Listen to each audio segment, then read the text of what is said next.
Il l'a humiliée. Il l'a quittée. Il l'a brisée parce qu'elle ne pouvait pas avoir d'enfant. Mais des années plus tard, il la revoit par hasard. Heureuse, épanouie, avec un enfant qu'il appelle maman.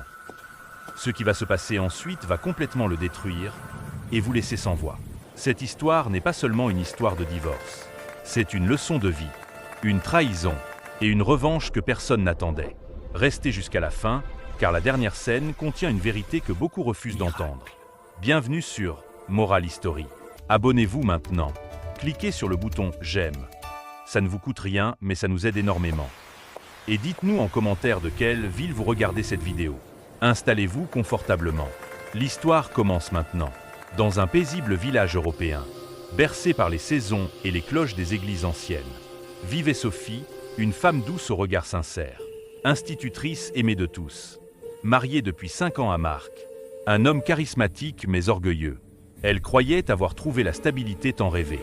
Leur maison en pierre, couverte de lierre, semblait peinte pour un conte de fées. Mais derrière les volets clos, l'ambiance était moins idyllique.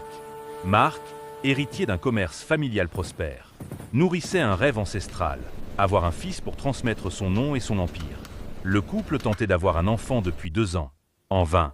Les premières années, Marc montrait de la patience. Puis, peu à peu, l'impatience céda la place à l'aigreur. Les repas devinrent silencieux, les regards tendus, les phrases tranchantes. Sophie, malgré son sourire en public, pleurait souvent seule, la nuit. L'amour qu'elle avait pour Marc s'effritait sous le poids du non-dit et de la frustration. Elle consultait médecins et spécialistes, mais chaque résultat confirmait la même chose. Elle était stérile. Et dans cette société encore attachée aux traditions, une femme sans enfant était une femme incomplète. Un matin d'automne, alors que les feuilles mortes recouvraient les chemins pavés, Sophie reçut le dernier rapport médical. Noir sur blanc, le verdict était tombé. Stérilité irréversible. Aucun traitement, aucune tentative de fécondation in vitro ne changerait sa réalité. Elle resta figée, le regard perdu, les mains tremblantes autour de la feuille. Ce jour-là, quelque chose se brisa en elle. Quand elle rentra à la maison, Marc l'attendait dans le salon, l'air froid, presque soulagé. Il ne lui demanda même pas ce que disait le document. Il le savait déjà. Il se leva, sans émotion, et lui dit d'un ton sec. « On ne peut pas continuer comme ça. Tu es stérile. Je veux un héritier. Ce mariage est une impasse. » Sophie sentit le sol se dérober sous ses pieds. Elle tenta de parler, de lui dire qu'il y avait d'autres voies. L'adoption, l'amour inconditionnel. Mais il secoua la tête. Il ne voulait pas d'un enfant d'un autre. Il voulait son sang, son nom. Quelques semaines plus tard, les papiers de divorce furent signés. Marc avait déjà refait sa vie, avec une autre femme, plus jeune. Et Sophie, elle, fut chassée non seulement de son mariage, mais aussi de son propre futur rêvé. Abandonnée, humiliée, rejetée. Son univers s'effondrait. Mais elle ignorait encore que ce rejet serait le début d'un tout autre voyage. Après le divorce, Sophie quitta le village. Trop de regards, trop de murmures derrière son dos. La femme stérile, celle qui n'a pas su garder son mari. Ces mots, elle ne les entendait pas toujours, mais elle les ressentait comme des coups invisibles. Elle trouva refuge dans une petite ville grise, sans charme, où personne ne connaissait son passé. Là, elle s'éteignit doucement. Elle refusait tout, invitation, conversation, projet. Chaque matin, elle se levait sans but. Son miroir lui renvoyait un visage fatigué, une silhouette amaigrie. Elle passait des heures à regarder par la fenêtre, à se demander ce qu'elle avait fait pour mériter un tel sort. Elle avait été une épouse fidèle, aimante, patiente. Et pourtant, elle avait été punie, rejetée, effacée. L'appel intérieur à reconstruire sa vie. À rebondir, elle l'entendait, mais elle n'y croyait pas. À quoi bon? À qui donnerait-elle encore de l'amour? Elle se sentait vide, comme un arbre sans racines. Des brochures d'associations traînaient sur sa table, des affiches de bénévolat dans sa boîte aux lettres. Mais elle les ignorait. Tout ce qui ressemblait à une main tendue lui paraissait inutile. Elle se disait qu'elle n'avait plus rien à offrir à personne. Elle avait répondu au rejet par le repli. Et pour l'instant, elle refusait de croire qu'un autre avenir était encore possible. Un jour d'hiver, alors qu'une fine neige tapissait les rues silencieuses, Sophie entra dans un petit café pour fuir le froid. Elle s'assit près de la vitre, le regard vide, ses mains entourant une tasse de thé tiède. C'est là qu'une voix douce l'interpella. « Vous avez le regard d'une femme qui porte trop de silence. » Sophie leva les yeux. En face d'elle, une femme âgée, au manteau rouge usé, mais au sourire lumineux. Elle s'appelait Clara, ancienne pédiatre. Aujourd'hui bénévole dans un orphelinat du quartier. Intriguée, Sophie accepta de partager la table. La discussion se fit naturellement. Clara n'était ni curieuse ni intrusive, mais pleine de chaleur. Elle comprit, sans avoir besoin de tout savoir. Dans les jours qui suivirent, Clara insista doucement. « Viens avec moi. Juste 1 heure. Les enfants là-bas ne cherchent pas des mères parfaites. Juste des cœurs qui battent encore. » Sophie hésita. Elle voulait dire non. Mais quelque chose dans le regard de Clara, une lumière paisible, une bienveillance rare, l'empêcha de refuser. Le lendemain, elle poussa pour la première fois la porte de l'orphelinat. Les cris joyeux, les rires, les petits pas maladroits. Ce fut comme un choc. Un monde oublié venait de s'ouvrir à elle. Et sans le savoir encore, elle venait de rencontrer celle qui allait rallumer la flamme de sa propre vie. Le jour suivant, comme poussée par une force qu'elle ne comprenait pas encore, Sophie franchit les grilles de l'orphelinat. Le bâtiment, ancien mais vivant, respirait la tendresse à travers les dessins d'enfants accrochés au mur et les petits manteaux colorés suspendus dans le hall. Clara l'accueillit avec un sourire complice. Sans poser de questions, elle la guida jusqu'à une salle de jeu où une douzaine d'enfants riaient, dessinaient ou jouaient à cache-cache entre les coussins. Certains la regardèrent, méfiants, d'autres, curieux. Et puis, il y avait lui, un petit garçon brun aux yeux d'un bleu étrange, assis seul dans un coin avec un livre sur les genoux. Il s'appelait Milan, 5 ans, silencieux, orphelin depuis l'âge de 2 ans. Clara lui chuchota. C'est un enfant qui ne parle pas beaucoup, mais il observe tout. Le regard de Sophie croisa celui de Milan.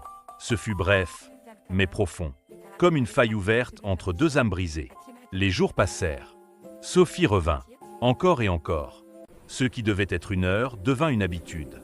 Milan ne parlait toujours pas, mais il se rapprochait d'elle un peu plus chaque jour. Et un matin, alors qu'elle lui tendait un dessin, il murmura simplement « Tu reviens demain ». Ce fut là, à cet instant précis, que Sophie comprit, elle avait franchi le seuil. Elle n'était plus l'ombre d'une femme détruite. Elle devenait quelque chose d'autre, quelque chose de plus fort. Les mois passèrent, et la relation entre Sophie et Milan devint indestructible. Chaque jour, elle l'aidait à lire, à dessiner, à rêver à nouveau. Et chaque jour, il lui redonnait un morceau d'elle-même. Elle qui pensait ne plus jamais être capable d'aimer, se surprenait à rire, à espérer, à protéger. Mais ce nouvel équilibre ne fut pas sans épreuve.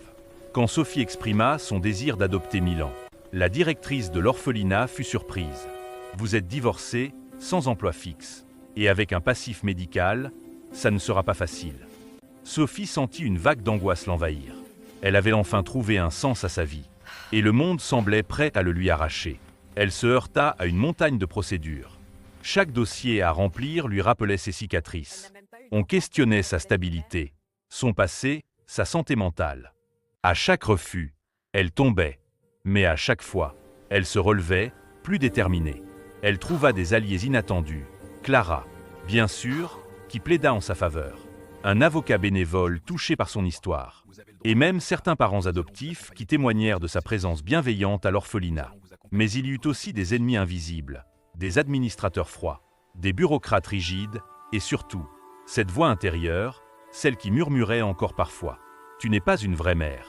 Tu n'en seras jamais une. » Pourtant, chaque soir, le regard confiant de Milan effaçait tous les doutes. Elle n'avait plus besoin de prouver sa valeur. Elle devait juste se battre pour eux deux. 6 ans s'étaient écoulés depuis le jour où Sophie avait franchi pour la première fois les portes de l'orphelinat. Milan avait grandi, un garçon de 10 ans à la curiosité vive, au sourire rare mais éclatant. Il l'appelait « maman » sans hésitation, sans besoin de justification biologique. Le lien était scellé, plus fort que le sang. Sophie avait aussi changé. Elle enseignait de nouveau, cette fois dans une école communautaire, et animait des ateliers pour enfants en difficulté. Elle rayonnait, mais dans son cœur, une blessure restait discrètement ouverte. Celle de son passé, celle de Marc.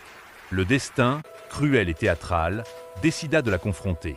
Lors d'un gala de bienfaisance organisé par la ville pour soutenir les enfants sans famille, Sophie fut invitée à parler de son parcours. Elle monta sur scène, humble mais fière. La salle l'écoutait en silence. Et parmi les visages dans l'ombre, Marc, assis au fond, costume impeccable, accompagné d'une femme visiblement enceinte. Il était là, l'homme qui l'avait brisé. Ses yeux s'écarquillèrent en la voyant. Mais ce n'est pas Sophie qu'il fixait. C'est Milan, debout à côté d'elle, tenant sa main. Dans cette salle silencieuse, Sophie sentit remonter chaque émotion enfouie. Peur, colère, tristesse. Mais elle ne trembla pas. Elle était entrée dans sa caverne intérieure, là où résidaient tous ses anciens démons. Et cette fois, elle n'était plus seule. Après le gala, alors que les invités se dispersaient sous les lumières tamisées, Marc l'attendait près de la sortie, debout, visiblement troublé. Il n'avait pas dit un mot pendant le discours, mais ses yeux n'avaient pas quitté Sophie une seconde. Elle sortit, Milan toujours à ses côtés. En la voyant approcher, Marc fit un pas, hésitant, comme s'il n'était plus sûr de ce qu'il venait chercher. « Sophie, c'est ton fils ?» demanda-t-il d'une voix rauque, presque cassée. Elle le regarda droit dans les yeux. « Non, c'est mon miracle. » Marc fronça les sourcils, désarçonné. « Tu avais dit que tu ne pouvais pas. Avoir un enfant, c'est vrai. Mais aimer un enfant, l'élever, lui donner tout ce que tu m'as refusé de donner, pour ça, j'ai toujours été prête. » Un silence tendu s'installa. Il baissa les yeux, peut-être pour la première fois honteux. « Je n'ai jamais su, Non, tu n'as jamais voulu savoir. Parce que tu ne cherchais pas une femme. Tu cherchais une fonction. Une mère pour ton nom. Pas une partenaire. » À ce moment-là, Milan serra plus fort la main de Sophie. Elle se pencha vers lui caressa doucement les cheveux. Puis regarda Marc une dernière fois. « Tu m'as perdu une fois, Marc. Mais ce que j'ai gagné depuis, aucune douleur ne pourra jamais me le reprendre. » Et sans un mot de plus, elle tourna le dos à son passé, laissant Marc figé, seul avec ses regrets. En quittant Marc ce soir-là, Sophie ressentit un étrange soulagement. Pas une vengeance, pas une victoire orgueilleuse. Non, mais une paix profonde, une fermeture de boucle. Elle n'était plus la femme rejetée. Humilly, brisée. Elle était devenue une mère, une guide, une force tranquille. Sa récompense n'était pas d'avoir prouvé quoi que ce soit à Marc. Sa récompense, c'était la main de Milan dans la sienne. Sa voix l'appelant « maman » avec la certitude de l'amour.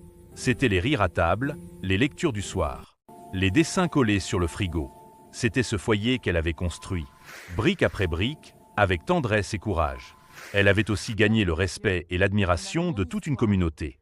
On venait l'écouter parler dans les écoles. Elle était invitée dans les médias locaux, non pas comme une victime, mais comme un exemple de renaissance.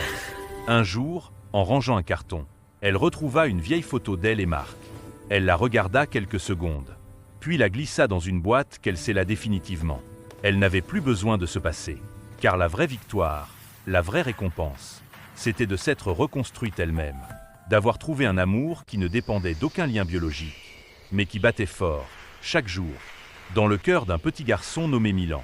Quelques mois après le gala, Sophie retourna dans son village natal, celui qu'elle avait fui des années plus tôt, le cœur en miettes. Cette fois, elle ne se cachait plus. Elle y revenait la tête haute, accompagnée de Milan, main dans la main. Les habitants, d'abord surpris, s'approchèrent peu à peu, certains avec gêne, d'autres avec admiration. L'ancienne femme stérile était devenue une figure de respect. Une femme qui avait su renaître des cendres de l'abandon. On l'invita à parler dans l'église locale, à témoigner dans l'école où elle avait enseigné. Son histoire inspirait. On la regardait autrement, non plus avec pitié, mais avec reconnaissance. Et ce qu'elle rapportait avec elle, cet élixir du voyage du héros, n'était pas matériel. C'était un message. Qu'une femme ne se définit pas par sa capacité à enfanter. Que la maternité, c'est avant tout de l'amour donné. Et que la dignité ne dépend ni d'un homme, ni d'un statut, mais de ce que l'on choisit de faire de ses cicatrices. Milan, lui, rayonnait. Il grandissait dans un foyer riche de valeurs, d'écoute, de chaleur. Ensemble, ils formaient un duo indestructible, forgé dans l'épreuve, scellé dans l'amour. Sophie, autrefois rejetée, était désormais un pilier pour tant d'autres. Et dans chaque regard croisé, dans chaque sourire reçu, elle savait qu'elle avait ramené bien plus qu'un enfant. Elle avait ramené une vérité. Abonnez-vous maintenant, cliquez sur le bouton « J'aime ». Ça ne vous coûte rien mais ça nous aide énormément. Dites-nous en commentaire, de quelle ville vous regardez cette vidéo ?